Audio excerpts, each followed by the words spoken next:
ये किताब है आमाल कुरानी। आप देख रहे हैं इसके जो है हमने तावीज़ बनाए हैं क्योंकि इसके अंदर तावीज़ नहीं थे और आइम्मा हज़रात वग़ैरह बड़े तशवीश में रहते थे कि जो लोग वज़ाइफ़ नहीं पढ़ सकते, कुरान की आयतें नहीं पढ़ सकते, उनको तावीज़ कैसे दें। देखिए इसकी पूरी किताब के हम तावीज़ आपके सामने पेश करेंगे। इसकी मुकम्मल वीडियो हमारे दूसरे चैनल तावीज़ की दुनिया पर मौजूद है। यहाँ हमने ये तावीज़ दिखाया है आपको फल की मिठास के लिए। ये तावीज़ आप बना सकते हैं और ये वज़ीफ़ा आप दे सकते हैं।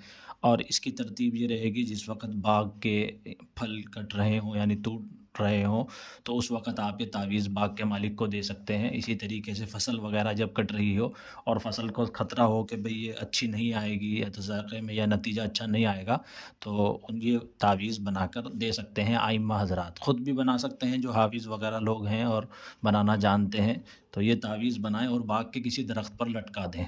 और पढ़ने के लिए जो वज़ीफ़ा हज़रत ने लिखा है वो दे सकते हैं इस आयत का।